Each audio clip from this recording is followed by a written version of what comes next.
Hi friends, आज हम पढ़ेंगे क्लास 10th हिंदी पद्य खंड का सेकंड चैप्टर, जिसका नाम है राम लक्ष्मण परशुराम संवाद। यह पद्य खंड रामचरितमानस के बालकांड से लिया गया है। सीता स्वयंवर में श्री राम द्वारा धनुष तोड़े जाने की खबर परशुराम को मिली तो वो अत्यंत क्रोधित अवस्था में सभा में पहुँचे। शिव धनुष तोड़ने वाले के बारे में पूछने लगे। अंत में श्री राम के विनय व शील की परीक्षा लेकर तथा विश्वामित्र द्वारा समझाए जाने पर शांत हुए। तो चलिए इस पद के डिटेल एक्सप्लेनेशन की ओर बढ़ते हैं। सीता स्वयंवर में श्री राम द्वारा शिव धनुष तोड़े जाने की खबर परशुराम को मिली तो वो अत्यंत क्रोधित अवस्था में सभा में पहुँचे। इन्हें क्रोधित अवस्था में देखकर प्रभु श्री राम बोले, हे नाथ, भगवान शिव का धनुष तोड़ने वाला आपका कोई दास ही होगा। आप मुझसे कहिए क्या आज्ञा है। ये सुनकर परशुराम जी क्रोध में बोले कि सेवक तो वह है जो सेवकाई करे, शत्रुता करने वाले से तो लड़ाई की जाती है।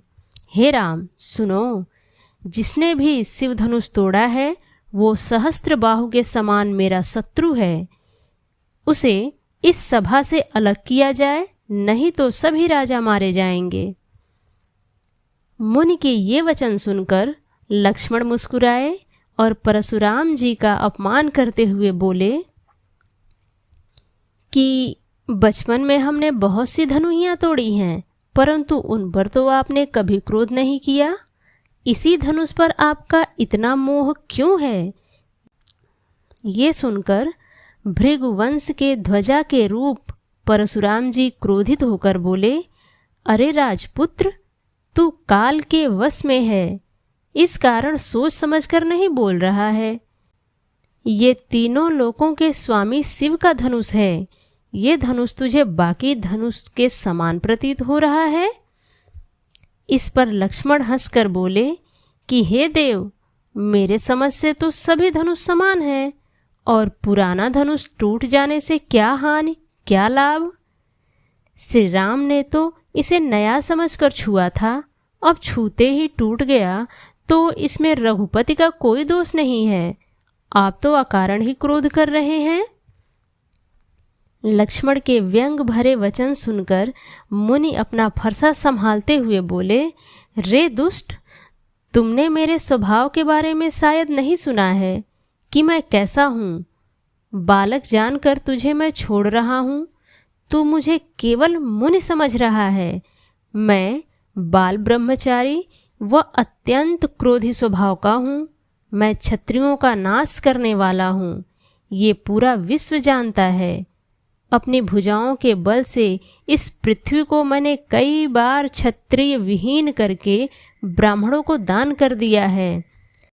सहस्त्र बाहु के भुजाओं को काटने वाले मेरे फरसे को देखो राजकुमार। अपने माता पिता को सोचने पर मजबूर ना करो, अर्थात अपने माता पिता के लिए दुख का कारण ना बनो। इस पर लक्ष्मण व्यंग भरी मुस्कान में बोले, हे मुनि, आप अपने आप को बहुत बड़ा योद्धा मानते हैं, बार बार मुझे फरसा दिखाकर डराना चाहते हैं, मानो पर्वत को फूंक कर आप उड़ाना चाहते हैं। यहाँ कोई कोहड़े का बतिया नहीं है, अर्थात मुझे कोमल समझने की भूल ना करें। कोहड़ा अर्थात कद्दू, कद्दू का फल जो अपनी शुरुआती अवस्था में होता है वो अत्यंत नाजुक होता है, अंगुली दिखाने मात्र से सूख जाता है। यहाँ लक्ष्मण के कहने का भाव यही है कि मुझे नाजुक समझने की भूल ना करें, जो तर्जनी दिखाने से सूख जाए। आपके धनुष बाण को देखकर ही मैंने अभिमानवश कुछ कहा था। आपको भृगुवंशी जानकर तथा आपका जनेऊ देखकर आप जो कह रहे हैं उसे मैं अपना क्रोध रोककर सह ले रहा हूँ। देवता, ब्राह्मण, भगवान के भक्तों तथा गाय, इन चार जीवों पर हमारे कुल में बहादुरी नहीं दिखाई जाती, क्योंकि इन्हें मारने से पाप लगता है तथा इनसे हारने पर अपकीर्ति अर्थात बदनामी होती है। इसलिए यदि आप हमें मारते भी हैं तो हम आपके पैर ही पकड़ेंगे। आपके वचन ही करोड़ों वज्र के समान हैं। आप तो बेकार ही धनुष बाण धारण करते हैं। लक्ष्मण पुनः व्यंग करते हुए कहते हैं कि हे मुनि, मैंने जो कुछ कहा है उसे आप अपना क्रोध रोककर सुन लीजिए। लक्ष्मण के ये वचन सुन भृगुवंश के मणि समान परशुराम जी क्रोध में आकर कहते हैं, हे विश्वामित्र, सुनो, ये बालक मंद बुद्धि और कुटिल है। काल के वश में आकर अपने कुल का नुकसान करने वाला है। सूर्यवंशी चंद्रमा को कलंकित करने वाला है। ये बालक अनाड़ी, बुद्धिविहीन और निरंकुश है। ये क्षण भर में काल के गाल में समाने वाला है, अर्थात इसकी मृत्यु तय है। मैं ये बात बता देता हूँ, मुझे फिर दोष मत दीजिएगा। यदि आप इसे बचाना चाहते हैं तो इसे मेरे बारे में बताइए। इसे मेरे क्रोध, प्रताप व बल के बारे में बताइए। ये सुनकर लक्ष्मण कहते हैं कि हे मुनि, आपने अपने मुंह से कई बार अपना बखान किया है। यदि इस पर भी संतोष नहीं तो फिर कुछ कहिए। अपने क्रोध को रोककर खुद को तकलीफ मत दीजिए। आप तो वीर हैं, आपको धैर्य धारण करना शोभा नहीं देता। अपशब्द आपके मुंह से अशोभनीय लगते हैं। सूरवीर रण क्षेत्र में कर्म करते हैं, अर्थात युद्ध करते हैं। अपने दुश्मन को सामने देखकर अपना गुणगान करना तो कायरों का काम है।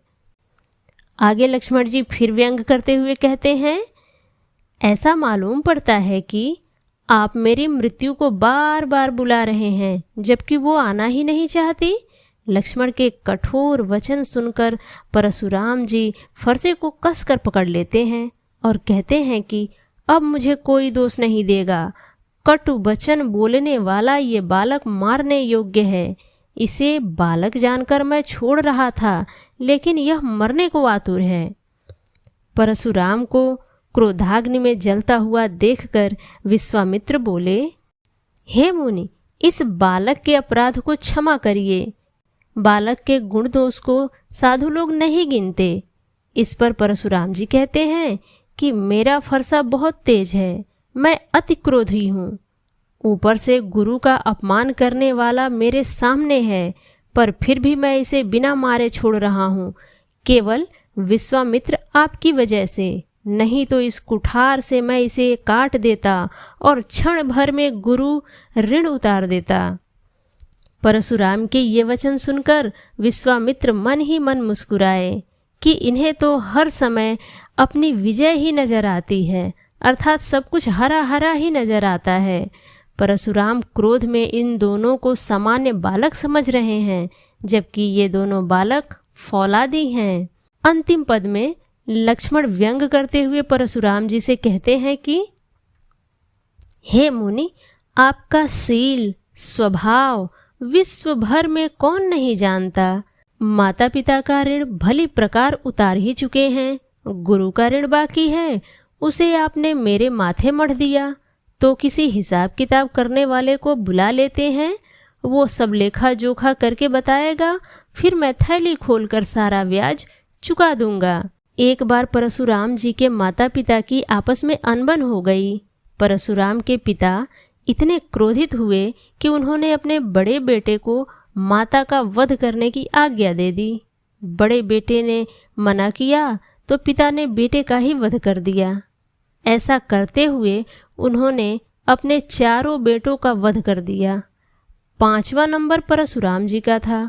परशुराम जी पिता भक्त थे, वे पिता की आज्ञा को टाल नहीं सकते थे। पिता की आज्ञा अनुसार उन्होंने अपनी माता का वध कर दिया। इस पर पिताजी प्रसन्न हुए और आप तो जानते हैं, हम भारतीय खुश होते हैं तो मनचाहा वरदान देने की बात करते हैं। परशुराम जी के पिताश्री ने भी उन्हें मनचाहा वरदान मांगने को कहा। परशुराम जी ने वरदान में अपने 4 भाइयों और माता को जीवित करने का वर मांग लिया। इस प्रकार उनके चारों भाई व माता सभी जीवित हो गए और फिर सब कुछ जैसा था वैसा हो गया। ये बात लक्ष्मण जी को पता थी। इसी बात को उन्होंने व्यंग रूप में कहा कि माता पिता के ऋण से आप मुक्त हो ही चुके हैं, गुरु ऋण बाकी है उसे भी बताइए, मैं ब्याज समेत चुका दूंगा। लक्ष्मण के ये कटु वचन सुनकर परशुराम अपने फरसे को संभाल कर पकड़ लेते हैं। ये देख पूरी सभा हाय हाय पुकार उठती है। इस पर भी लक्ष्मण भला कहाँ मानने वाले हैं।